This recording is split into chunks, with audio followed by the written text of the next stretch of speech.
Kelas hari ini kita akan membahas manajemen sumber daya pada sebuah proyek. Slide-nya ada sekitar 77, tapi kita coba untuk, ya bukan ngebaca ya, kita bahas aja. Yang penting ada beberapa poin, nanti mungkin bisa kita skip aja gitu ya. Jadi rencananya minggu ini akan ada 3 lectures. Saya buat ini sumber daya manusia pada project, kemudian ada project stakeholder sama project procurement. Nah, sisanya yang mungkin kalian tidak bisa lihat di sini akan saya buat videonya. Kalian harus hatamin 3 video tersebut supaya minggu depan kita bisa langsung masuk ke ranah praktek gitu ya. Jadi karena kalau misalnya kalau misalnya manajemen proyek itu cuman teori doang, kayak makan sayur nggak pakai garam gitu ya, nggak enak. Nah, pagi-pagi udah ngomongin makanan. Jadi minggu depan kita punya jadwal untuk praktek Microsoft project, kemudian mungkin akan tektokan tentang Trello, kemudian juga minggu-minggu berikutnya kalian jatahnya akan presentasi gitu. Presentasinya apakah nanti mau live YouTube atau apa gitu ya, nanti formatnya gampang lah kita atur gitu ya. Yang penting kalian jatahnya kalian ya menjelang akhir-akhir perkuliahan untuk menginformasikan dan mempresentasikan proyek yang selama ini kita proyek yang selama ini kita develop bareng-bareng gitu. Oke, selanjutnya masih ada waiting room ya. Oke.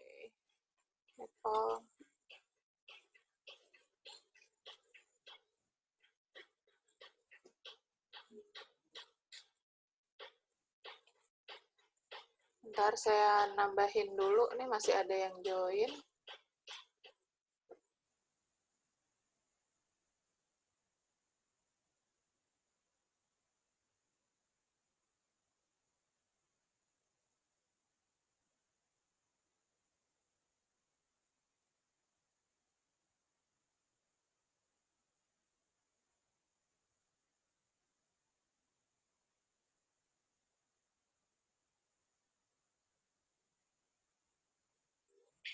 Oke, salah satu faktor penentu keberhasilan kita mengerjakan sebuah proyek pastinya adalah, kita bisa bilang the man behind the gun gitu ya, adalah sumber daya manusianya gitu loh, tenaga kerja yang mengeksekusi proyek tersebut. Nah, jenis-jenis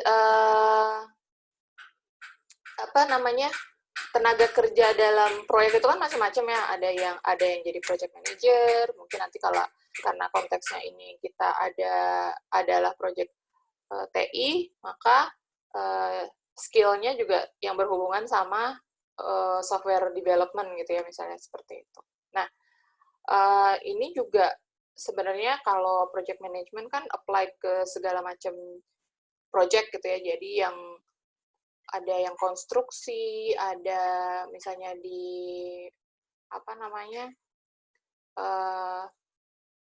building something gitulah ya.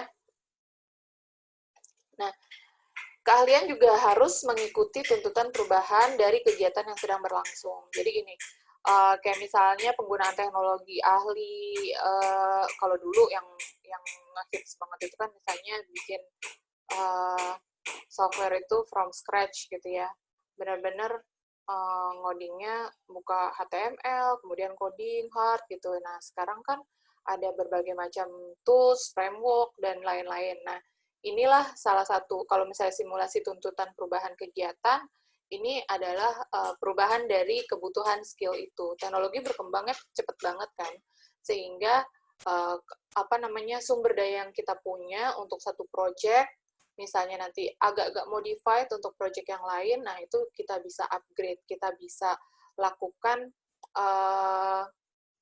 modifikasi gitu ya. Kalau dia bisa nih ngoding, tapi untuk project apa namanya, project sebelumnya dia ngodingnya pakai A gitu ya. Sekarang kita butuhnya ngodingnya pakai B. Nah, apa yang bisa kita lakukan supaya dia ya apa namanya bisa mengikuti kebutuhan gitu. Atau kalau misalnya nanti ada next video, kalau misalnya kita nggak bisa mengadakan tersebut, maka kita bisa hire orang lain gitu. Tapi tentu saja prioritas utama dalam kita ini dalam kaitannya kita merencanakan sumber daya manusia itu adalah kita selalu melihat resource lokal terlebih dahulu.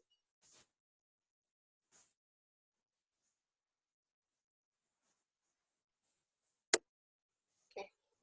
Nah, untuk merencanakan pengerjaan proyek dari segi tenaga kerja, ini ada beberapa faktor yang penting, yaitu pertama dari segi produktivitas orang tersebut, kemudian juga berapa sih pada nanti saat sibuk-sibuknya kita butuh apa namanya jumlah man hour-nya berapa gitu ya, kemudian juga kita butuh mungkin analis atau bantuan dari pihak-pihak lain seperti apa. Kemudian nanti juga kalau misalnya kita melibatkan vendor di lapangan, nah itu kita butuhnya kapan? Kita butuhnya skill seperti apa? Apakah dari apa project kita butuh pendampingan untuk resource-resource yang dari luar itu seperti apa? Dan pastinya ini yang faktor penting juga adalah kita nih meratakan jumlah tenaga kerja untuk menghindari gejolak ini, maksudnya kayak satu project ada beberapa tim gitu ya, jangan sampai komposisinya banyakkan tim analis nih yang ngerjain proyeknya cuma satu gitu, itu udah sering jadi memes di mana-mana gitu ya. Kalau yang komandoin banyak banget gitu ya, tapi yang kerja cuma satu, itu kan juga akhirnya dapat menimbulkan berbagai macam masalah gitu.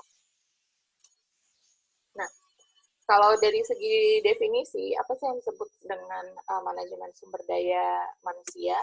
Nah, ini adalah sebenarnya proses mengorganisasi, mengelola, dan menempatkan orang-orang yang terlibat dalam proyek, sehingga orang tersebut dapat dimanfaatkan potensinya secara efektif dan efisien. Sumber daya manusia ini juga termasuk sponsor, user, anggota tim proyek. Jadi untuk kebayang ya, siapa-siapa aja yang terlibat. Staf pendukung jika ada, supplier, vendor, dan sebagainya. Nah, bagaimana tahapan dalam kita memanage SDM dalam proyek? Pertama, kita merencanakan sumber dayanya.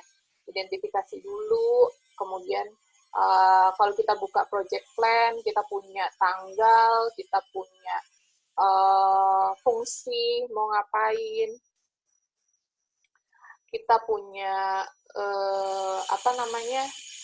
waktu, kita punya budget. Nah, itu kemudian kita jadikan salah satu pertimbangan gitu ya, pertimbangan kita mau merencanakan sumber dayanya seperti apa. Kemudian yang selanjutnya itu adalah akuisisi. Kita kayak ya kalau kalian saya minta suruh bentuk kelompok, nah ini sebenarnya adalah bentuk akuisisi tim proyek. Jadi kita cari orangnya yang sesuai sama kebutuhan kita, atau misalnya kita nyaman kerja sama dia gitu. Kemudian misalnya orangnya juga bertanggung jawab, kerjanya rapi, dan yang penting adalah sebenarnya ya dia available gitu ya, tidak ada komitmen pada waktu di mana proyek kita berjalan. Karena kalau misalnya dia udah punya komitmen, ya itu namanya ngebajak gitu ya. Nah, selanjutnya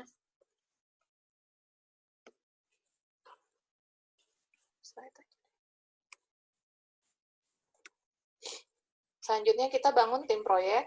Nah, ini salah satunya adalah kita kumpulin nih, kita udah dapet orang-orangnya, kita udah kita udah tahu dia bisa berkomitmen. Yang selanjutnya itu adalah meningkatkan kompetensi dan interaksi antar tim proyek, saling kenalan gitu ya, brainstorming, kemudian juga mungkin bikin grup bareng, ngobrol bareng. Nah, ini biasanya secara, saya nggak tahu ada penelitiannya apa enggak gitu ya, tapi ketika kalian berinteraksi, kalian saling mengenal, kalian mengenal bukan cuman kayak tahu nama doang gitu ya, tapi ya benar-benar ngobrol gitu ya. Nah, ini biasanya dapat meningkatkan kinerja kinerja pekerjaan dari sebuah tim. Gitu. Jadi tim yang ngobrol gitu ya biasanya lebih lebih strong gitulah, lebih kuat, lebih solid gitu dibandingkan tim yang nggak orang-orangnya di dalamnya tuh nggak saling kenal. Gitu. Nah, selanjutnya ini adalah ketika timnya sudah terbentuk gitu ya, udah tahu mau ngerjain apa, jobnya masing-masing juga udah tahu, dia bakalan kerja sama siapa. Nah, selanjutnya adalah mengelola tim proyek. Nah, ini adalah ketika proyek sudah running, kita pantau pekerjaan-pekerjaan mereka. Kalau misalnya mereka butuh bantuan, maka diberikan masukan gitu ya, atau motivasi, solusi, ataupun ditanya dalam kerangka koordinasi pekerjaannya udah sampai mana gitu ya. Walau kita nggak ngelihat misalnya ada permasalahan sama pekerjaan mereka, tapi kita menanyakan nih, kira-kira ada nggak bisa yang kita bisa improve gitu, kemudian ada nggak yang bisa dijadikan masukan untuk tim yang lain seperti itu. Nah, ini adalah bagian dari kita mengelola tim proyek. MSDM, manajemen sumber daya manusia, ini males banget ngetiknya gitu ya. Juga adalah sebuah penerapan manajemen untuk memperoleh sumber daya manusia yang terbaik bagi proyek yang kita jalankan. Dan juga bagaimana SDM yang terbaik tersebut yang sudah kita akuisisi dapat kita maintain, dapat kita pelihara, kita kerjasama terus gitu ya, sehingga kualitas pekerjaan yang kita hasilkan juga senantiasa konstan bertambah gitu ya. Konstan itu ya kualitasnya tetap berkualitas gitu ya. Kalau bagus ya kualitasnya lebih naik terus menerus gitu. Jadi ini yang terbaik dalam term terbaik ini adalah ya sebenarnya banyak faktor gitu ya, parameter terbaik untuk tiap-tiap organisasi juga beda-beda. Nah, ini yang perlu kalian pahami adalah parameter terbaiknya orang beda-beda. Nah, ini saling memahami aja gitu ya. Oke, definisi lain juga bisa seni mengatur hubungan, peranan tenaga manusia, bla bla bla gitu ya, untuk mencapai tujuan, proses menganalisa, mengelola kebutuhan, sehingga dapat menjamin tercapainya sasaran. Jadi intinya sih, kita punya sumber daya, kita kelola mereka, kita upgrade skill-nya, sehingga kalau misalnya kita punya purpose, punya project, punya visi, punya misi, nah itu bisa terrealisasi gitu. Nah, ada beberapa hubungannya gitu ya kegiatan manajemen sumber daya manusia ini. Pertama, komponennya adalah analis dan desain pekerjaan, kemudian staffing. Ini untuk mengembangkan skill mereka, ada pelatihan dan pengembangan. Kemudian juga ada reward apa bedanya sama kompensasi ya? Reward itu misalnya ya kalau misalnya dia kita nggak pelit sama yang namanya muji gitu ya. Jadi kayak misalnya kalau dia achieve something, misalnya kerjaannya lebih cepat, tidak ada salahnya gitu ya kalau kita kasih dia sebuah reward gitu ya. Ucapan terima kasih kah? Dia sih simpel-simpel aja ya kalau misalnya model-model penghargaan seperti itu. Kalau kompensasi adalah ya kalau misalnya dia dirugikan gitu ya, dia harus melakukan pengorbanan lebih gitu ya, misalnya nih kerjaannya kayaknya kita harus lembur deh gitu ya, contohnya ya, maka ada kompensasi-kompensasi yang bisa kita berikan atas pengorbanan mereka gitu. Nah, selanjutnya itu adalah pemeliharaan apa nih, bukan kayak melihara kok manusia dipelihara gitu, bukan gitu ya, tapi maintaining people ini tujuannya adalah supaya dia loyal gitu ya. Salah satu permasalahan dalam perusahaan, dalam organisasi adalah kalau orang berhenti di tengah jalan. Proyek kalian bisa bisa terancam delay, kemudian bisa gonjang-ganjing, jalannya nggak smooth kalau misalnya tiba-tiba ada tim member kalian yang resign, atau misalnya juga dia sakit gitu ya. Jadi pemeliharaan ini nggak cuman memelihara dia dari resign gitu ya, tapi juga memelihara kesehatan gitu.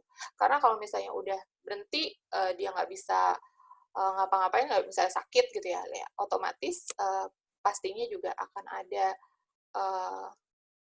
kolaps di beberapa schedule kita gitu.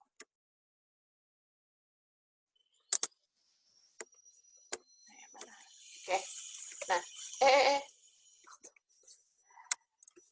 Nah, manajemen sumber daya merupakan salah satu bidang manajemen umum yang meliputi planning, organizing, directing, dan controlling. Oke. Selanjutnya, mengapa SDM itu harus kita kelola? Karena pertama, SDM itu merupakan sumber daya dalam suatu organisasi untuk mencapai tujuannya gitu ya.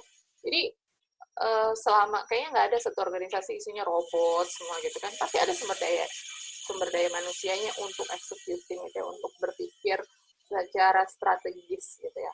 Kemudian sumber daya manusia juga dapat menciptakan efisiensi, efektivitas, produktivitas gitu ya, yang perlu dan dibutuhkan oleh sebuah perusahaan. Dan melalui sumber daya manusia, manajemen sumber daya manusia ini, kalau misalnya kita melakukannya secara efektif, maka kita para pimpinan dalam proyek, pimpinan dalam perusahaan mampu menggunakan keefektifan ini dalam mengelola sehingga mencapai tujuan organisasi dengan lebih cepat.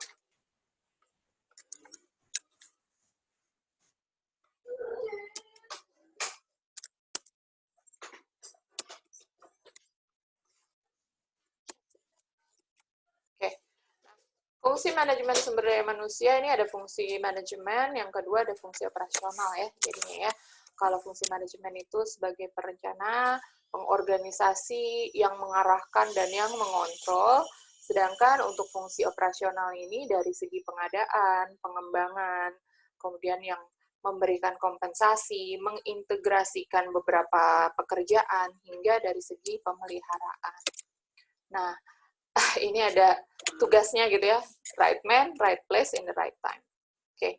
Nah, ini menurut Mondi dari tahun 2008, kalau lingkungan komponen-komponen apa aja pada manajemen sumber daya manusia, ini pertama ada, kalau kita lihat di situ, pemasaran, operasi, finance, keuangan, sama area fungsional lainnya berkaitannya seperti apa. Kita bisa lihat di sini ada lingkungan eksternal, ada lingkungan internal. Lingkungan eksternal tuh apa ya? Misalnya pertimbangan-pertimbangan legal, kayak peraturan-peraturan pemerintah yang berkaitan tentang tenaga kerja gitu ya, kalau misalnya lembur harus dibayar dan seterusnya. Kemudian juga dari segi pasar tenaga kerja, kayaknya kalau misalnya mau ngasih gaji pasti juga ada rate-nya gitu kan. Nggak mungkin kita seenaknya ngasih gaji gitu. Kemudian juga ada yang faktor-faktor eksternal ini, ada kayak peristiwa yang tidak terduga, yang di luar kayak misalnya ceritanya si COVID-19 ini ya, termasuk peristiwa tidak terduga gitu. Kita nggak bisa kontrol, kita nggak bisa rencanain juga, nggak tahu apa-apa. Nah, inilah yang dimaksud peristiwa tidak terduga. Kemudian teknologi, karena mungkin juga teknologi itu banyak dipengaruhi oleh banyak hal dari luar, karena kita juga masih tergolong user gitu ya dalam teknologi, maka salah satu lingkungan eksternal itu adalah si teknologi. Sedangkan dalam internal itu kita bisa lihat ada segi manajemen sumber daya itu penyediaan staf, kompensasi, dari segi keselamatan dan kesehatan, hubungan karyawan dan buruh gitu ya misalnya, kemudian juga dari segi pengembangan sumber daya manusia. Nah, ini yang secara gradual bisa dikontrol dalam lingkungan masing-masing, dalam proyek masing-masing, dalam organisasi masing-masing. Oke. ini kita skip aja karena tadi udah dijelasin gitu ya. Nah, ada analisis dan evaluasi jabatan. Sebelum kita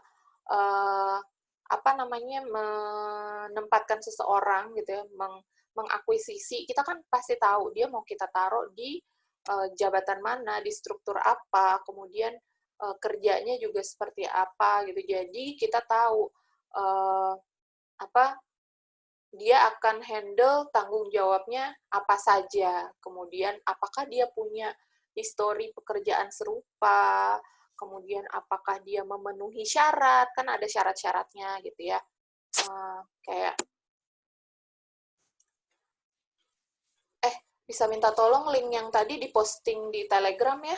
Terima kasih. Ya siapa tahu ada kelas yang lagi kosong yang mau join boleh kok. Gitu. Oke, next ya. Itu iklan banget supaya dapat viewer banyak nih ya. Viewer. Oke. Sampai mana tadi? Ya, definisi analis jabatan itu ngapain ya?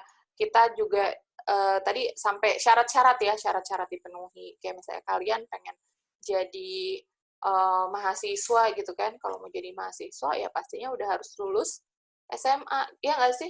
Iya ya. Atau yang setara gitu ya, kalian bisa kalau yang homeschooling bisa ikut penyetaraan gitu. Nah,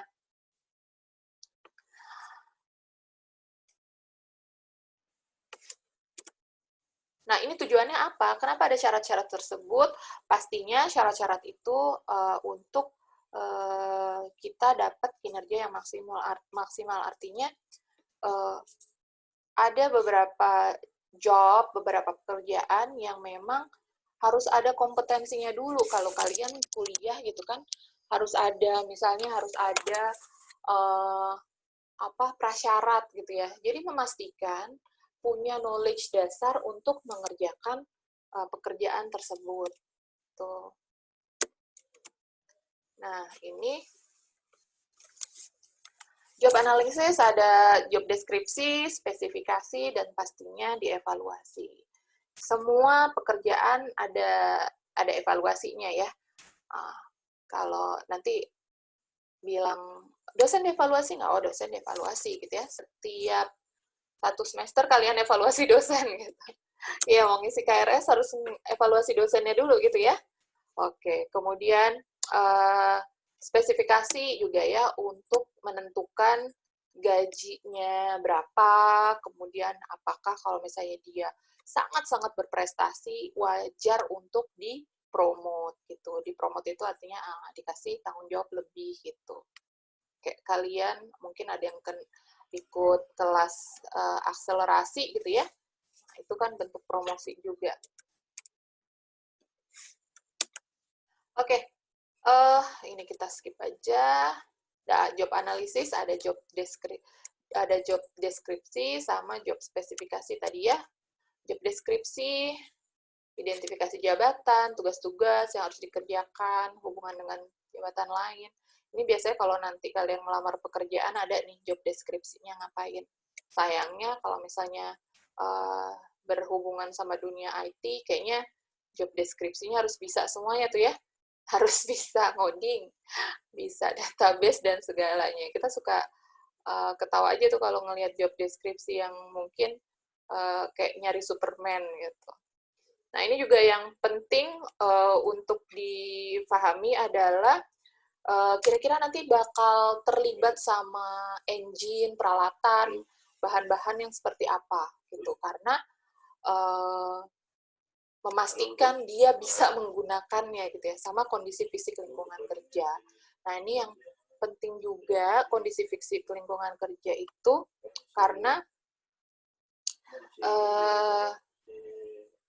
apabila seseorang itu memiliki disabilitas gitu ya, apakah lingkungan kerjanya itu mendukung gitu ya. Kalau misalnya cuma duduk di belakang meja atau misalnya dia mobilitasnya nggak banyak gitu ya, misalnya dia dia pakai kursi roda atau pakai tongkat dan seterusnya, mungkin tidak terlalu mengganggu gitu ya. Tapi kan beda kalau misalnya untuk job deskripsi yang benar-benar membutuhkan mobilitas tinggi ke sana kemari gitu ya, mungkin dia butuh bantuan transport dan seterusnya.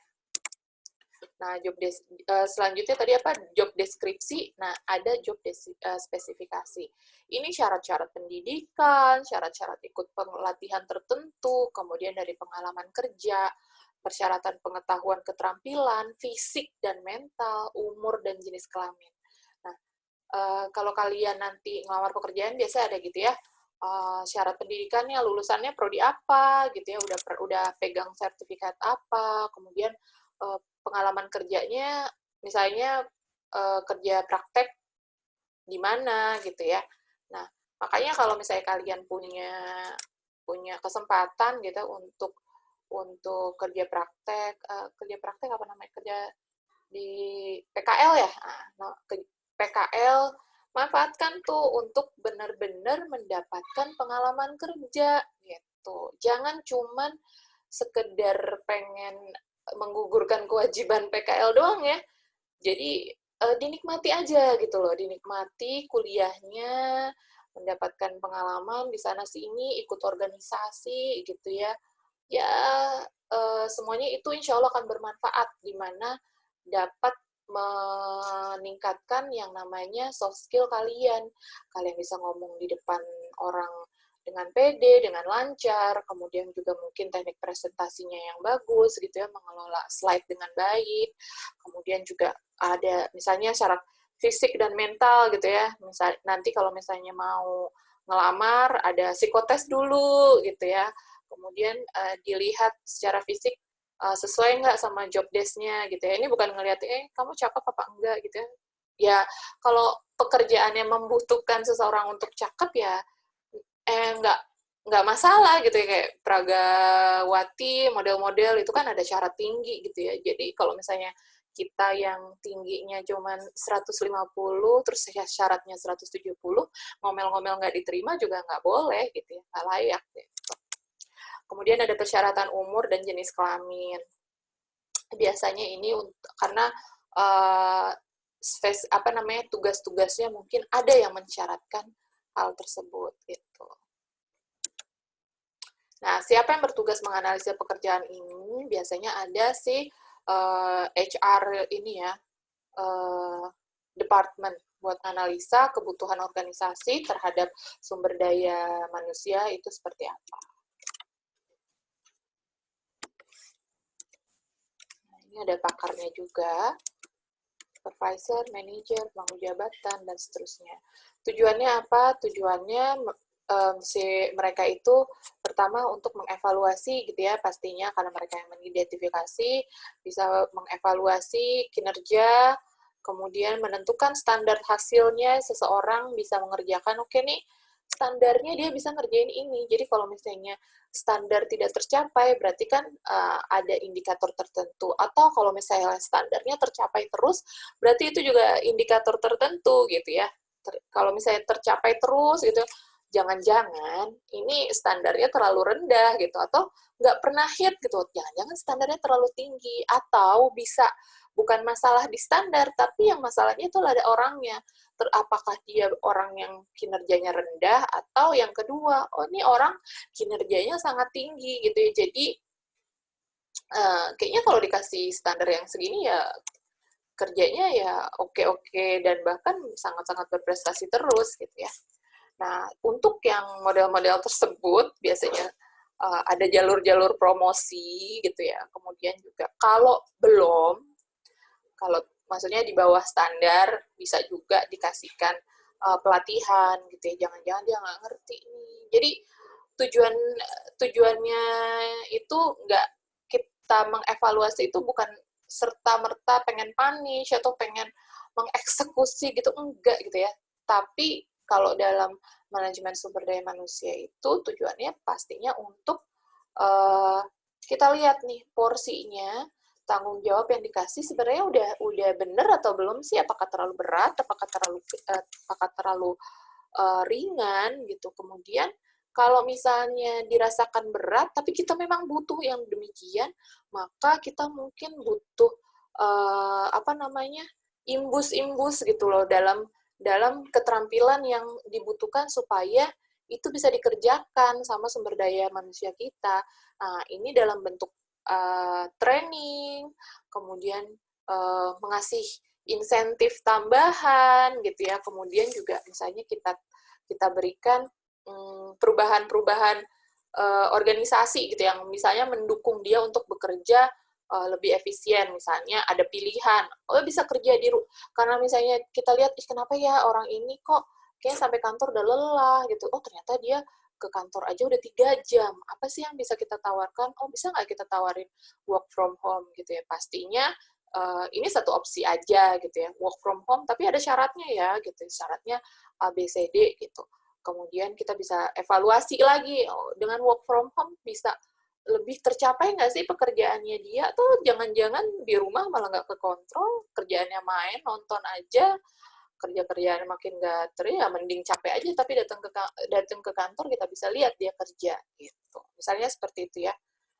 Ada beberapa program yang kita bisa deliver gitu ya sebagai manajerial untuk memaintain sumber daya manusia yang ada di dalam organisasi kita. Oke, kegunaannya juga. Nah, ini yang tadi ya, job design. Job design ini menentukan tugas-tugas yang harus dilakukan, metodenya apa untuk melaksanakan tugas tersebut, kemudian korelasi dan hubungan pekerjaan yang diberikan itu sama pekerjaan yang lain seperti apa. Nah, ini kayaknya mirip sama di planning gitu ya. Ini harus tahu nih, penting untuk kalian memahami hubungan pekerjaan kalian dengan pekerjaan-pekerjaan yang lain gitu, terutama misalnya yang melibatkan orang lain, supaya nggak self-center gitu loh.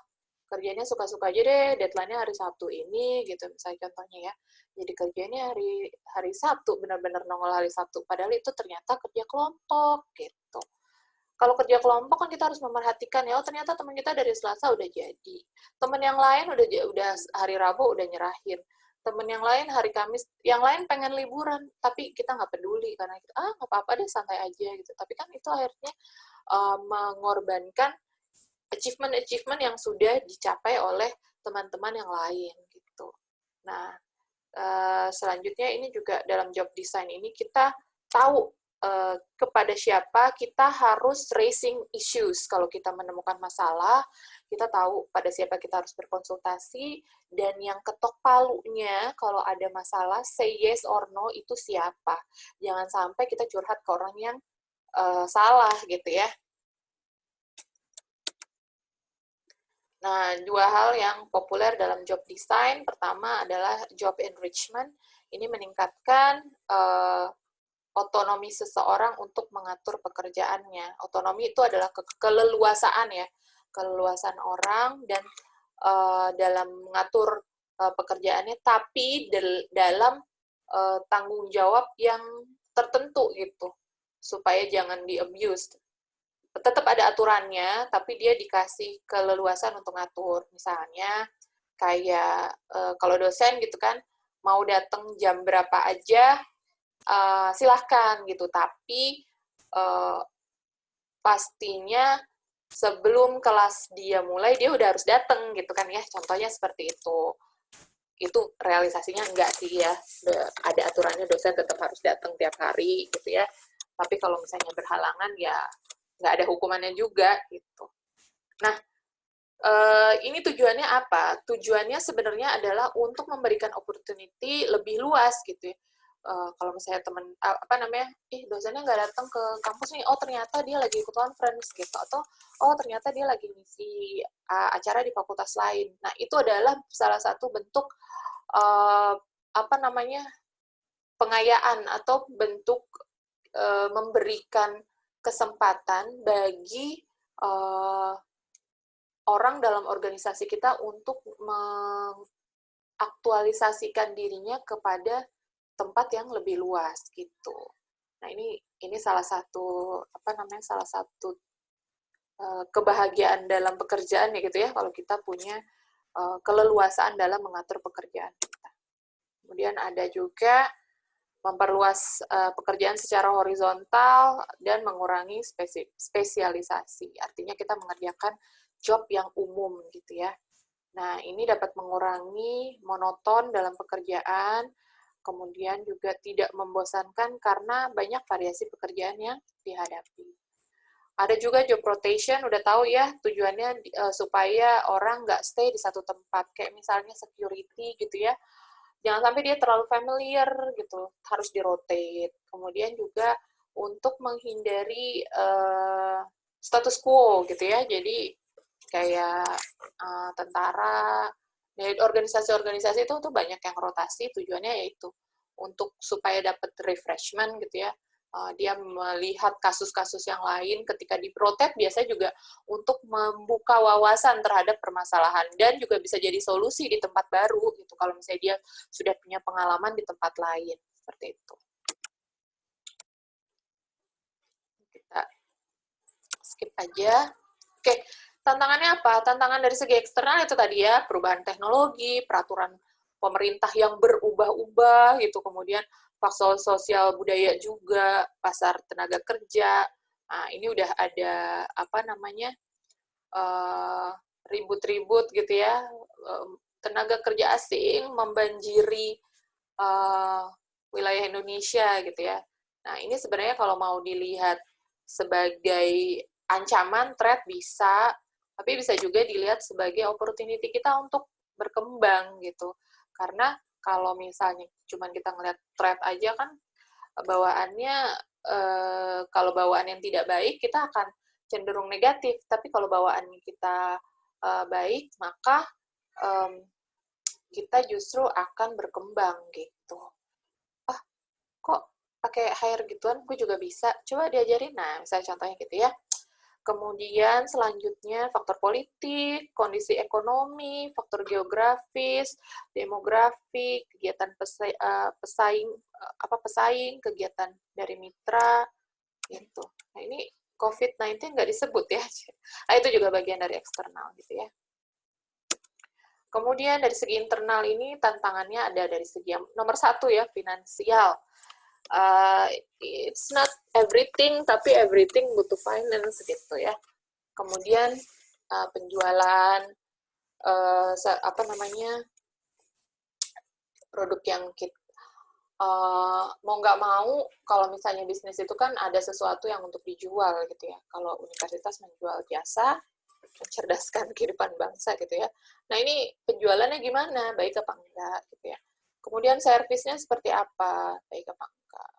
Produksinya lancar apa enggak, ada ini khusus untuk di pabrik-pabrik ada serikat pekerja atau enggak. Biasanya serikat pekerja yang setiap tahun suka demo gitu ya, meminta apa namanya menuntut perbaikan. Sebenarnya apakah itu salah? Enggak sih gitu ya. Cuman ketika mungkin negosiasinya gitu ya, negosiasinya selalu menyandera sesuatu, ya mungkin itu banyak sentimen negatif yang muncul di situ gitu lah.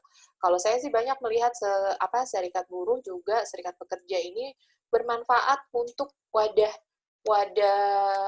mereka berorganisasi gitu, warga apabila ada isu-isu, apabila ada kebutuhan tertentu ya mereka bisa mengorganize sendiri gitu.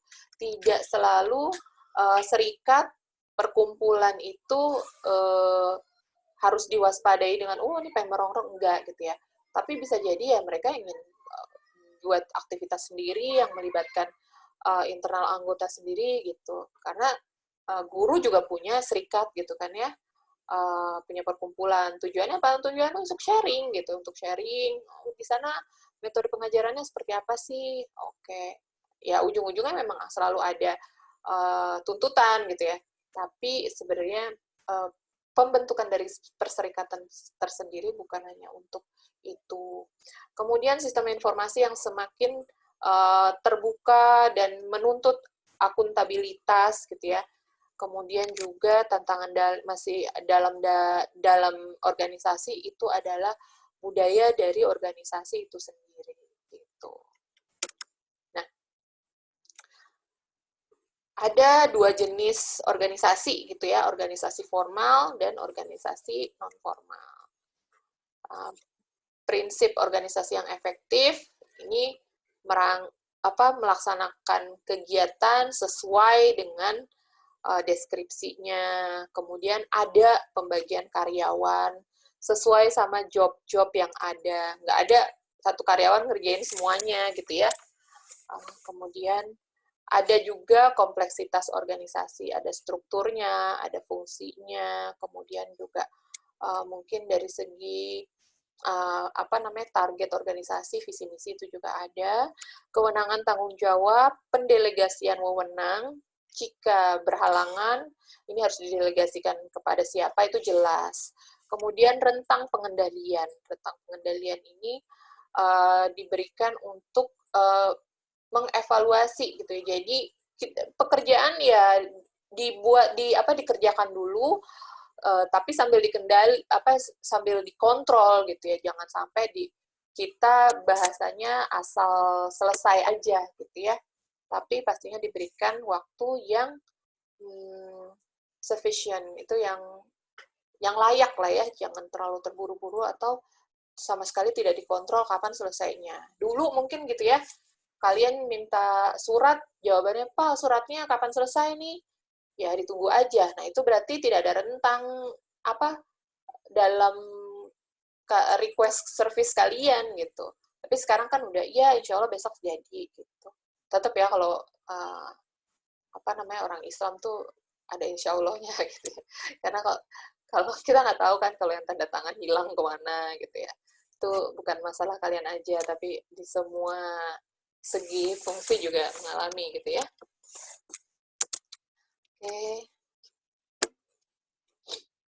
Oke, bagaimana sebuah organisasi dikembangkan?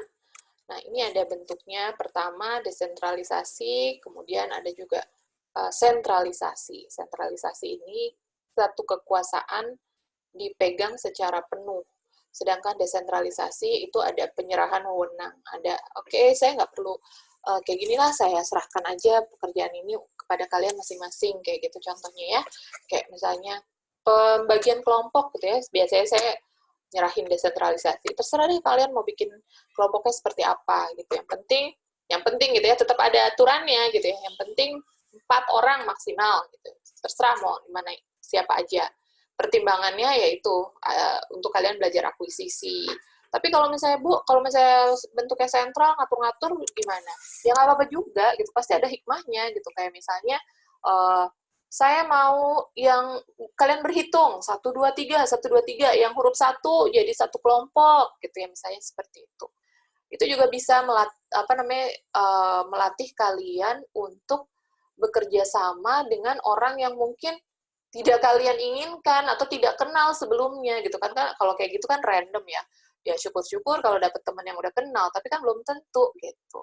Nah, jadi semua apa yang kita lakukan itu tergantung sama respon kita. Kita mau ngeresponnya respon positif, respon negatif. Pastinya kalau kita responnya positif, kita akan dapat outcome yang positif juga, insya Allah gitu sih. Biasanya gitu ya. Oke, next. Bentuk-bentuk organisasi, ada yang divisional, ada fungsional, ada juga organisasi dalam bentuk matriks. Nah, bentuk divisional seperti ini, bentuknya dibagi per divisi-divisi, dan masing-masing divisi biasanya ada kategorisasi. Nah, kalau yang contoh gambar itu adalah kategori lokasi ya, divisi barat, divisi tengah, divisi timur. Divisi barat ada Sumatera dan bagian Jawa Barat gitu ya. Kemudian divisi tengah ada Kalimantan dan Jawa, divisi Indonesia Timur nih ada Sulawesi, Papua, Maluku, dan Nusa Tenggara misalnya seperti itu. Jadi dibagi berdasarkan sesuatu gitu ya. Sedangkan organisasi fungsional itu pembagiannya berdasarkan fungsinya gitu ya, bidang-bidangnya gitu. Nah, bidangnya ini contohnya kayak ada general manager, kemudian ini ada manager planning, manager marketing, kemudian ada manager support. Nah, kalau organisasi secara matriks ini kegiatannya multifungsi gitu ya. Ada yang tadi divisional, kemudian ada yang fungsional juga. Kita bisa lihat di gambar, kayak misalnya contohnya ada pembagian secara fungsi gitu, tapi juga di bawah ini ada yang bentuk paralel gitu. Ada secara tidak langsung ini si direktur utama dia punya lagi, selain dia punya fungsi untuk R&D, di bawahnya ada direktur R&D, keuangan, ada direktur HR. Nah, dia juga ada mengontrol fungsi-fungsi quality control, perlengkapan, support, dan lain-lain. Nah, ini dibutuhkan untuk proyek A, B, C, berjalan paralel. Nah, ini ada personalia, bagian pengadministrasi, bagian umum gitu ya, bisa juga. Kemudian ada HRD, ini title-nya kok hilang. Nanti di slide-nya saya bagi, saya edit dulu ya. Kemudian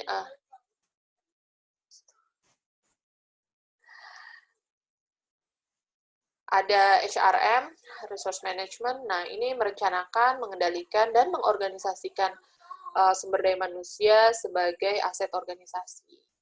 Nah, dalam kaitannya dengan project management, ini ada tabel-tabelnya. Ngapain aja sih si human resource management in projects gitu ya. Nah, ini ada human resource planning, kemudian yang 9.2 itu ada acquired project team. Nah, ini ada input, ada tools dan teknik sama output. Ini dihafalin apa enggak? Kayaknya kalau ngapalin nggak usah gitu per poin-poin. Yang jelas aktivitas dalam planning, dalam acquire project team, dalam develop project team, dan manage, ini kalian harus paham. Ya.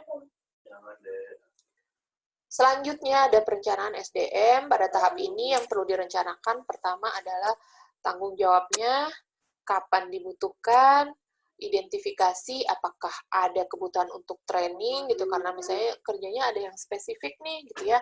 Kemudian remunerasi dan rewardnya, budgetnya berapa, kemudian cara kita mengevaluasinya, kemudian kalau misalnya dia unperform, bagaimana menghentikan atau memecatnya gitu, atau mengganti, atau gimana lah gitu ya, bagaimana supaya kerusakan-kerusakannya itu terhenti gitu ya. Nah, perencanaan SDM ini dapat dikatakan juga sebagai proses membuat organizational chart, staffing management plan, dan RAM. Salah ngetik misalnya.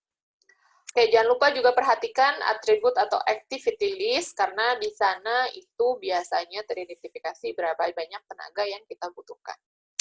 Nah, ini ada roles dan responsibilities, informasi yang terkandung di dalamnya itu biasanya ada peranannya, misalnya contohnya programmer, analis, database administrator, common tester, team leader, dan seterusnya. Kemudian otoritas setiap anggota itu apa aja, tanggung jawabnya juga apa aja, kompetensi yang dibutuhkan itu apa aja. Nah, ini ada charts-nya dibikin seperti ini. Penting nggak untuk dibikin organisasi ini dalam project management? Penting, karena ini untuk mengetahui kalau misalnya ada permasalahan, kita raise up-nya ke siapa, gitu ya. Dan ini perlu untuk di-state dalam HR management plan, gitu ya. Ini ada work definition sama assignment prosesnya, mulai dari RFP, RFP to request for proposals, kontrak, charter, dan seterusnya. Ini akan dibahas pada saat procurement nanti. Ada steps-nya, kemudian ada output-nya. Oke. Nah, ada organizational breakdown structures. Jadi, nggak cuma work doang yang di breakdown gitu ya, tapi organizational juga perlu. Ini menggambarkan relasi antara unit-unit organisasi yang bertanggung jawab mengerjakan paket kerja tertentu. Nah, si RAM itu yang tadi, responsibility matrix assignment, itu adalah matriks yang memetakan pekerjaan-pekerjaan tersebut sesuai sama WBS dan orang-orang yang akan mengerjakannya. Ini contohnya. Kemudian ini kalau berkaitan sama stakeholder, kita kasih ininya hurufnya gitu ya, accountable, participant, review inquired, input required, sama sign off required. Biasanya yang penting-penting ini adalah yang S, sign off required. Oke, ada juga metode RACI untuk kita ya ini kalau misalnya di kita biasa RACI gitu ya. Responsibility, accountability, Passion sama information. Nah, apa yang disebut staffing management plan? Staffing management plan, kebelibet deh. Staffing management plan itu adalah rencana yang menggambarkan bagaimana seseorang akan bergabung dalam sebuah tim proyek maupun berhenti dalam tim proyek gitu ya. Karena kan nggak semua orang itu mesti ada by project di-initiate gitu loh. Bisa jadi yang kayak programmer mungkin baru kerja ketika udah memasuki fase analisa gitu ya. Ya kalau masalahnya inisiasi atau planning mungkin belum benar-benar ini, kalaupun dibutuhkan mungkin untuk bikin prototyping, tapi prototyping sebenarnya juga udah masuk pengerjaan juga gitu ya. Nah, informasi ini dalam staffing management plan ini dibentuk dalam beberapa komponen, ada resource histogram, kemudian dibikin definisi tentang cara akuisisi seseorang, timetable, schedule, kriterianya, kalau misalnya mau diberhentikan seperti apa. Berhentikan ini nggak mesti negatif gitu ya, misalnya dia di-hire 1 minggu gitu ya untuk audit gitu. Nah, kalau udah 1 minggu, udah selesai, ya udah gitu. Kemudian prosedurnya seperti apa untuk closing. Dia mesti tanda tangan sign off kah, atau apa gitu ya. Kemudian kebutuhan pelatihan atau training, reward, remunerasi, kemudian security. Nah, ini yang biasanya mungkin nggak terlalu banyak dibahas tentang staffing manajemennya dari segi security. Ketika dia closing, dia mesti ngapain aja nih.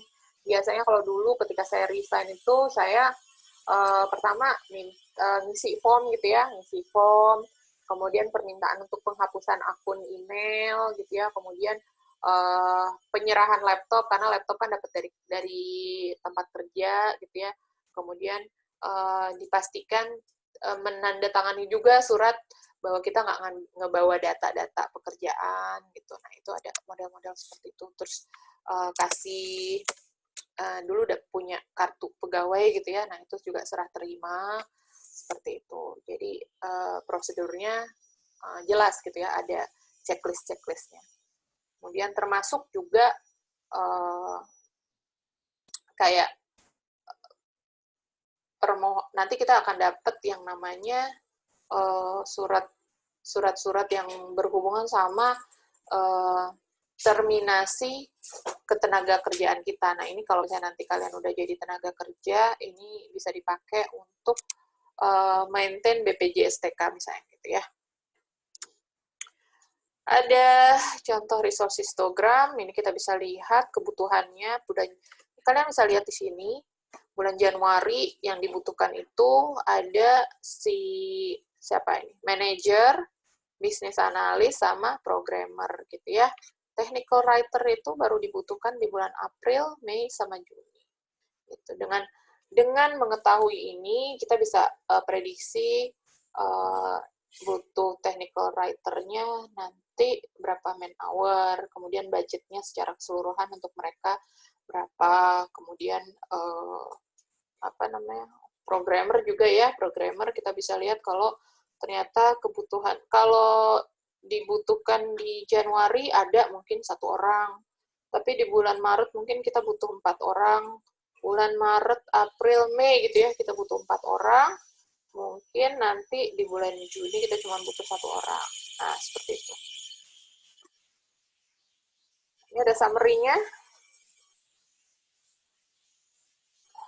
Akuisisi tim proyek, tadi udah ya.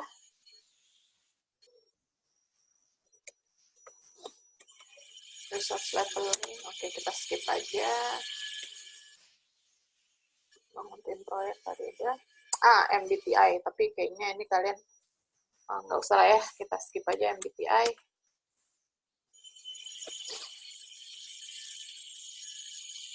Ini metode untuk meng-acquire gitu ya, ngasih orang ya. Ini bagian dari psikotes gitu-gitu ya, untuk tahu dia cocoknya untuk pekerjaan apa. Cuman kayaknya kalau untuk model-model yang seperti ini kalian cukup tahu aja baca, karena biasanya diserahkan kepada orang yang mengerti sisi psikologi gitu. Kita percaya aja mereka mengerjakan tugasnya dengan baik gitu kan ya.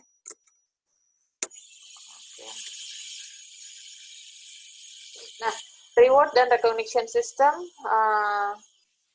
sebuah tim yang memiliki mekanisme reward dan recognition itu bisa saling mempromosikan kerja. Tuh, kalau kalian yang pernah diajar sama saya mungkin gitu ya, udah ada gitu ya, kalian bisa menilai temannya masing-masing gitu ya.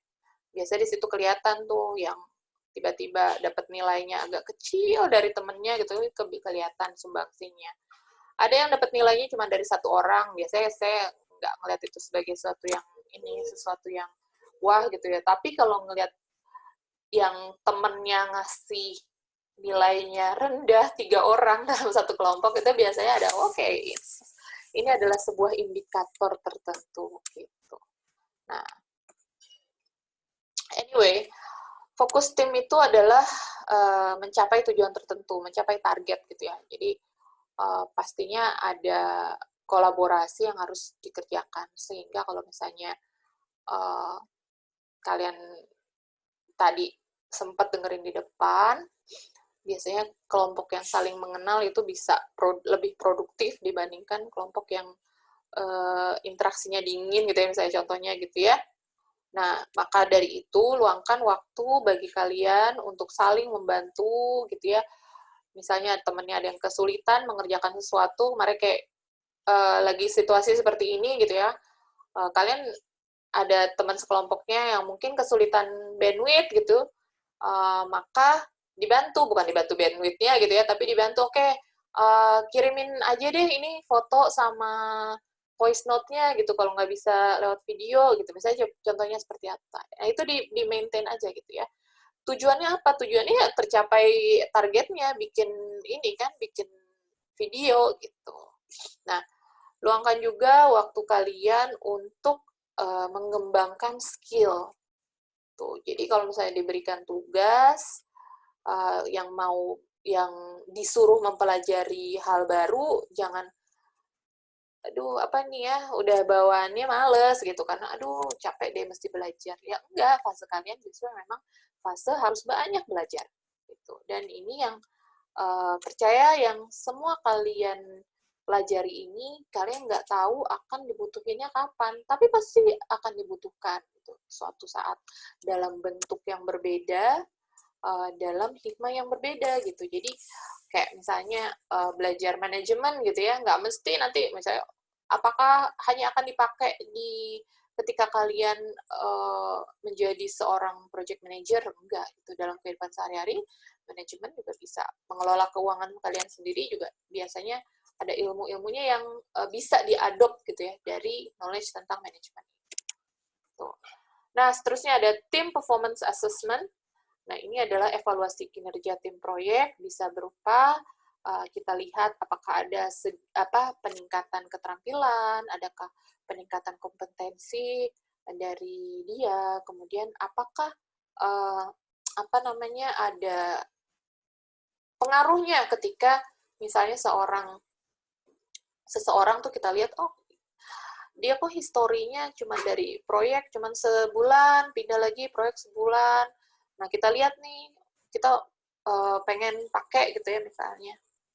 Biasanya saya nggak pengen ngambil resiko gitu ya sama orang yang suka berkali-kali mengingkari janji gitu. Karena kalau saya berpikir ketika kita mengajak seseorang untuk bekerja, kita kasih tahu jadwalnya, dia mau, berarti kan sebenarnya harusnya komitmennya adalah mengerjakan sampai selesai, benar nggak?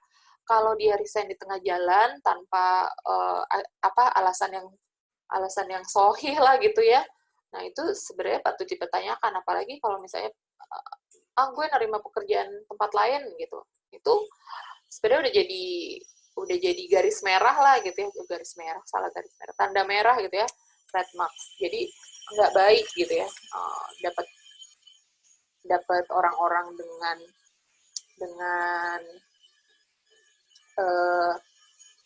CV yang demikian gitu ya, suka pindah-pindah. Kemudian cara mengelola tim juga bisa dari segi observasi dan komunikasi langsung. Kayak kita tatap muka atau saya mengobservasi, oke dia selalu terlambat nih kalau ngerjain tugas gitu ya, atau dia selalu datang terlambat nih kalau di kelas gitu, atau kok tugas-tugasnya jadinya cuman kayak begini doang gitu ya. Itu bentuk-bentuk observasi gitu. Komunikasi langsung pastinya saya butuhkan ketika misalnya kalian mengerjakan. Alhamdulillah udah ada kemarin masing-masing dari kalian untuk udah udah presentasi di Flipgrid gitu ya. Itu lumayan bagi saya untuk mengenal, oh yang ini gitu ya. Jadi saya tahu walaupun mahasiswa manajemen proyek ini hampir 100-an gitu ya, tapi saya punya wajahnya satu persatu. Jadi kalau misalnya, oh ini, biasanya kan saya juga memetakan kalian itu dari teman-teman kalian nih, biasanya udah ada paket-paketannya gitu ya. Nah ini juga pemberian penghargaan apabila satu tim member kalian berprestasi, prestasinya bisa macam-macam gitu ya. Any kind of achievement kalian bisa kasih rewards gitu ya. Rewards itu ya tapi jangan terlalu berlebihan juga, kayak misalnya oh dia sudah menyelesaikan satu metode, ayo kita makan-makan, ya nggak gitu juga kali ya gitu ya. Rewards itu diberikan manakala achievement itu critical gitu ya. Bisa juga achievementnya yang udah ditunggu-tunggu tapi susah gitu ya. Nah itu bisa seperti itu. Kemudian manajemen konflik apabila terjadi, yang namanya hubungan manusia itu kan banyak tantangannya ya. Tantangannya nggak mesti yang serius-serius atau gimana-gimana pengen cuman ada indikasi bahwa misalnya dia males gitu ya. Kenapa? Oh ternyata temennya yang itu dikasih reward gitu ya, misalnya dikasih reward kok saya enggak. Nah, misalnya contohnya kayak gitu. Nah, ini juga salah satu cara mengelola itu by issue logs. Issue logs ini ada permasalahan, ada kayak daftar gitu ya. Logs itu kan daftar ya. Ada logs issue. Kalau misalnya ada permasalahan dalam project itu biasanya di list gitu. Nah, ini logs ini banyak dipakai. Nanti kalau misalnya kalian ngetes ada yang namanya Sirlogs gitu. Kalau misalnya kalian sehari-hari menemukan permasalahan dalam fungsional juga mungkin butuh issue logs. Nah, itu bisa dilihat kapan suatu permasalahan itu muncul, kemudian solusinya apa, dan siapa gitu ya, siapa yang mampu menyelesaikan gitu. Ini juga bisa menjadi salah satu cara gitu ya untuk mengelola tim gitu. Kita jadi tahu orang-orang yang potensial dan dapat kita ajak bekerja sama siapa saja. Nah, nasihat umum bagi sebuah tim, buat kalian semua dalam mengerjakan proyek, fokus pada tujuan. Kalau misalnya lagi rapat, agendanya ditulis gitu ya. Jangan cuma rapat, meeting, nggak jelas agendanya, cuma pengen ngobrol-ngobrol. Agendanya ditulis, kemudian ada outputnya. Kalian mau bahas apa hasil pembahasannya, kemudian tindak lanjutnya seperti apa. Biasanya gitu. Nanti mungkin saya kasih template minutes of meeting ya, bagaimana suatu rapat itu bisa dikontrol dari minutes of meeting. Minutes of meeting itu notulen lah ya, notulen rapat. Ternyata notulen rapat itu sangat powerful untuk mengontrol rapat. Pertama, kalian tentukan agendanya, kemudian siapa saja yang hadir di situ. Pastinya yang hadir itu orang-orang yang berkepentingan ya, jangan ngundang orang yang nggak berkepentingan ke rapat. Itu bisa menghancurkan agenda rapat kalian. Gitu. Nah, kemudian perbaiki masalah, jangan menyalahkan, jangan saling menyalahkan. Kalau ada masalah, dicari solusinya, jangan dicari penyebabnya. Gitu. Ya dicari penyebabnya juga bisa, tapi bukan tujuannya untuk nyalahin, tapi untuk tahu, oh kalau masalahnya kayak gini, solusinya seperti ini, gitu ya. Kemudian rapat dilakukan secara rutin dan efektif, kemudian juga kita dorong anggota tim itu selalu bekerja sama dan saling menolong. Ini yang selalu saya garis bawahi juga, kalau misalnya ada teman kalian yang kesusahan dalam tim, itu dibantuin gitu ya, saling menolong lah gitu. Kalau misalnya ada isu atau apa, komunikasi aja. Saya kenapa nggak datang? Besok nggak lulus gitu, nggak ada gitu ya. Palingan kalau kalian nggak ngasih info ke saya ya, saya nggak tahu apa-apa gitu kan ya. Tapi kalau ini sebenarnya attitude yang pengen saya bangun gitu. Ketika kalian mengalami suatu permasalahan, uh, dikomunikasikan gitu. Bu, saya nggak bisa datang karena kalau misalnya hari Senin sampai Jumat saya nggak ada kuota, Bu. Boleh, nggak masalah gitu kan.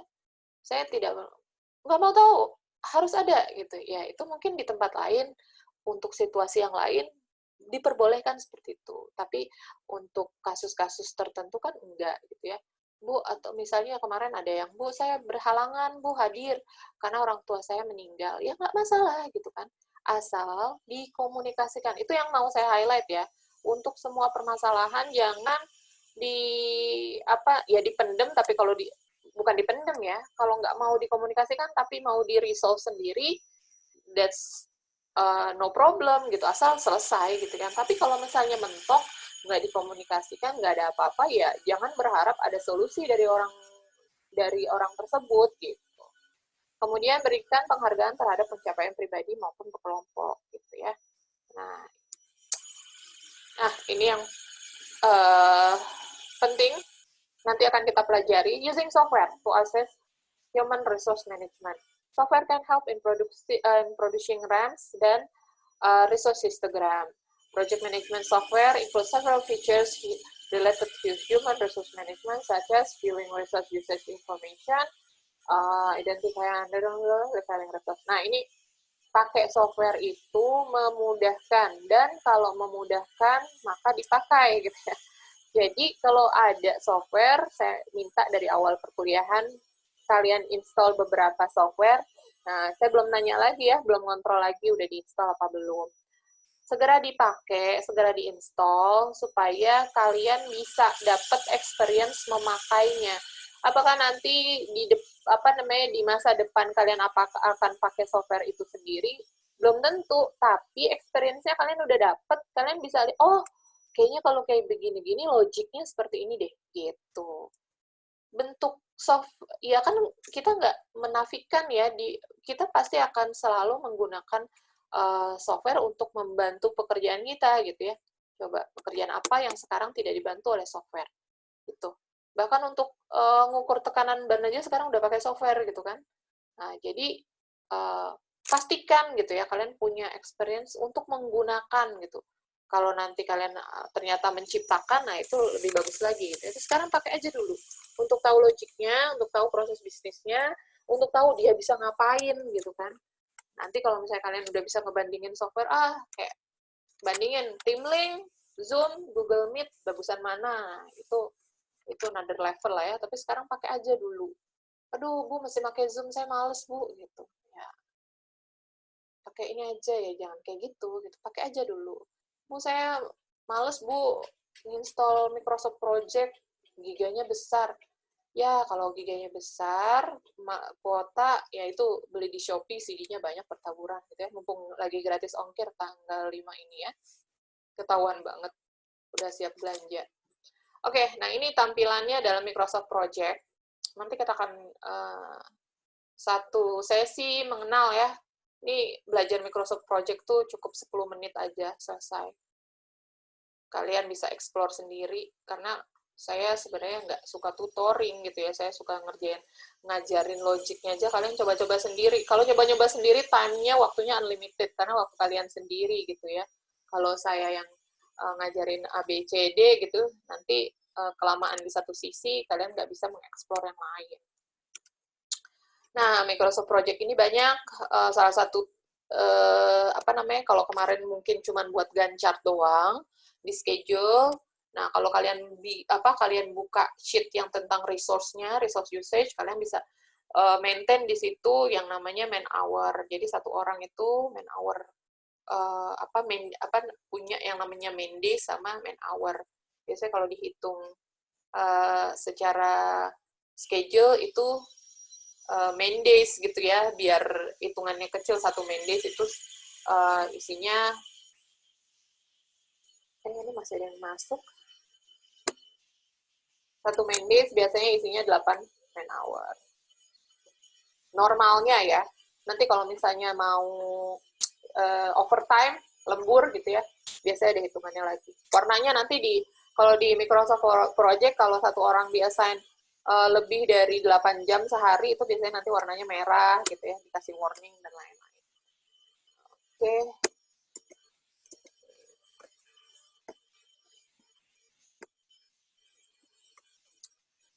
Project resource management involve much more than using software. Iya, gitu ya. Resource management ini nggak cuman masukin nama, inisial, hitung man hour, dia mau ditaruh di activity nomor berapa, kerjanya sama siapa, enggak gitu ya. Tapi seorang project manager yang biasa ngelola manusia gitu bisa tahu gitu ya.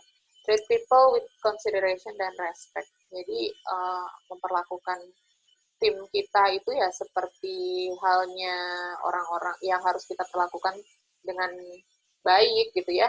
Jangan ngasih kerjaan diambrekin gitu aja, tapi tanpa nggak dikasih guidance, nggak dikasih jaminan bahwa oke, lo pelajari dulu ini, nanti kalau misalnya ada permasalahan atau stuck bisa tanya saya gitu, yang saya seperti itu. Kemudian understand what motivates them. Kita tahu gitu apa sih yang membuat dia mau mengerjakan ini gitu ya. Bisa motivasinya uang, bisa motivasinya untuk mempelajari sesuatu hal yang baru, tapi ya itu pastikan kita tahu what motivates them, dan ya kita jaga itu. Kalau misalnya motivasi uang ya kita jaga supaya gajiannya rutin misalnya gitu ya. Dan kalau misalnya motivasinya pelajari yang baru, kayak kalau kayak kalian gitu ya, saya pastikan kalian selalu dapat hal-hal yang baru setiap, atau penugasan-penugasan baru gitu ya. Kemudian communicate carefully with them gitu. Jadi communicate carefully itu ketika berkomunikasi kita selain considerate itu apa ya? Perhatian gitu kali ya. Itu juga nggak asal ya, kalau misalnya belum terlalu kenal gitu ya, maka kenalilah gitu kan. Fase-fase kita berkomunikasi dengan orang ada fasenya. Kalau misalnya baru kenal ya jangan asal nyablak aja, kenalin dulu dia modelnya kayak apa sih.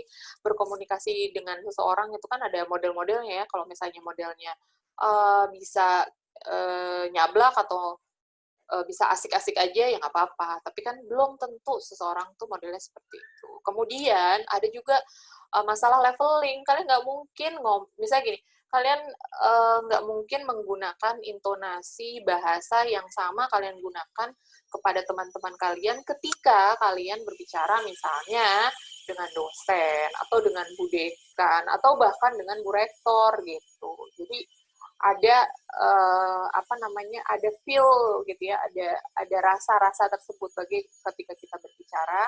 Kita mesti mengatakan sesuatu dengan berhati-hati. Kemudian juga jelas gitu ya, apa yang mau kita sampaikan, jangan bertele-tele, nggak ngelantur kemana-mana gitu. Yang kita mau sampaikan harus straight to the point, karena biasanya waktu-waktu kita berkomunikasi itu kan terbatas gitu ya. Kalau saya punya pengalaman itu biasanya project manager itu punya bercandaan, kerjaan project manager ngapain sih, kerjaannya rapat gitu ya. Kerjaannya rapat, oh kok rapat kerja gitu. Ya itulah kerjaannya rapat. Kita ditanya lagi ya. Nah, kemudian fokus on your goal of enabling project team members to deliver their best work. Nah, kunci dalam mengelola SDM itu tadi motivasi, keterlibatan, sama efektivitas. Improving, nah ini ada yang udah baca. Dulu saya baca ini pertama kali, kayaknya ya berapa? Saya lulus S1, sebelum saya lulus S1 kayaknya. Stephen Covey, Seven Habits. Nah, itu sekarang udah ada bukunya, 8 Habits. Nambah, ternyata bukan 7, tapi ada 8 menurut dia gitu ya. Nah, ini bisa juga sebagai bahan bacaan ya, bahan bacaan kalian untuk kan bahasanya 7 Habits to Highly Effective People gitu ya. Nah, ini bisa kalian gunakan habitnya untuk improving yourself gitu. Apa sih habit-habitnya? Ada 7 di situ. Pertama, be proactive, kemudian begin with the end in the mind. Jadi punya niat untuk menyelesaikan pekerjaan gitu ya, itu yang paling penting tuh ya. Karena udah harus tahu nih pekerjaan harus selesai, nah gitu ya. Itu attitude yang penting buat kalian. Jangan bertele-tele, jangan menunda-nunda gitu. Punya semangat untuk menyelesaikan. Kemudian put first thing first gitu ya. Dan first thing first-nya buat setiap orang beda gitu. Jadi jadilah orang yang memahami gitu ya, tidak memaksakan first thing first-nya kalian kepada orang lain. Itu namanya considerate, toleransi ya, bahasa Indonesia toleransi. Oke, kemudian think win-win gitu. Jangan win-lose gitu ya, jangan memaksakan dan memaksakan harus ada yang menang dan harus ada yang kalah gitu ya. Kalau bisa ya kita selalu harus berpikir bahwa sebuah solusi yang kita tawarkan itu selalu win-win solution. Ya. Kemudian seek first to understand, then to be understood. Nah, ini kalau bahasanya ini tunaikan dulu kewajiban baru tuntut haknya gitu ya. Kewajibannya apa? Understand. Haknya ketika kita sudah understand adalah to be understood. Gitu. Kemudian synergize, bersinergi dengan orang lain gitu ya, nggak cuman maunya kita doang, self-centered gitu ya. Nah, kemudian sharpen the saw. Sharpen the saw ini apa? Itu tadi selalu perbaiki kualitas diri, upgrade knowledge kita. Karena kalau sekarang kalau dulu orang kan buat kerja itu pakai saw itu kayak pisau gitu ya untuk motong. Nah, itu di sharp itu artinya diasah supaya dia terus bisa bekerja. Nah, saw-nya kita tuh sekarang apa? Saw-nya kita ya knowledge gitu ya.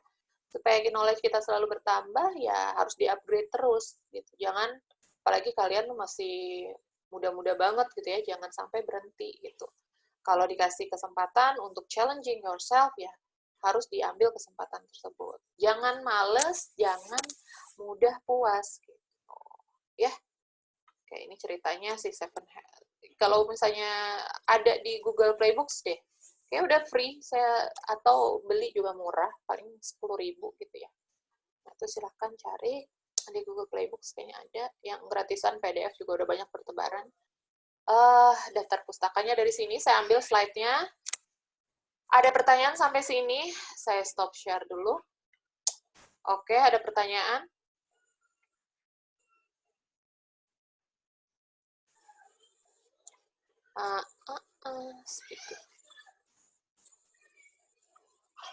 Saya ngeprint screen dulu ya. Nah, ini dia yang hadir.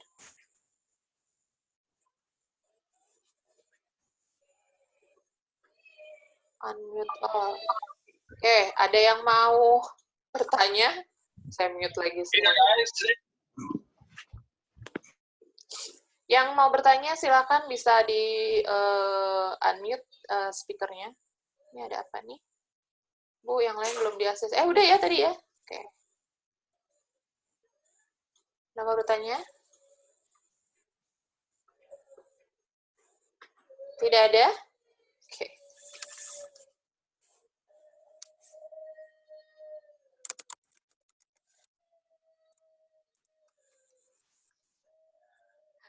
Karena anak nangis ya, tuh anak saya lagi nangis. Oke, jika tidak ada yang bertanya, nanti mungkin tanya jawabnya kita bisa lanjutkan di grup sama di Telegram gitu ya. Besok nanti jam 1 juga ada kuliah lagi. Saya akan sampaikan materi ketiga tentang project stakeholder management. Kalau misalnya ada yang mau ikut, silahkan jam 1 ikut. Kalau nggak ada juga nanti simak aja itunya ya, videonya, karena minggu depan saya sudah tidak menyampaikan materi, tapi sudah gantian gilirannya kalian untuk ngasih feedback tentang apa yang selama ini kalian kerjakan di balik layar gitu. Tentang project plan dipresentasiin, schedule dipresentasiin, kemudian cost-nya dipresentasiin, semuanya pokoknya diomongin dari project masing-masing gitu. Nanti kalau kelompoknya banyak, mau berapa, ya kita nanti atur mekanismenya seperti apa, Tapi insya Allah udah harus disiapin materinya dari sekarang gitu ya. Udah harus paham apa yang dikerjain kemarin, fungsionalitasnya juga diperdalam lagi. Saya nggak cuman kalau misalnya di project itu levelnya kalian bukan sebagai software developer gitu ya, cuman ngasih list doang, tapi udah bisa harus menggambarkan efek bisnisnya dari suatu fungsionalitas itu apa gitu ya. Jadi kalau fungsionalitas paling isinya cuma satu baris, berapa kata, satu kalimat gitu ya, bisnisnya itu pernyataan bisnisnya itu bisa satu paragraf gitu. Kalian bisa ngerjain ini pentingnya apa, siapa yang akan terpengaruh oleh fungsionalitas ini, kira-kira nanti dia dapat memudahkan proses bisnis di bagian mana gitu, dan seterusnya gitu. Oke, itu saja.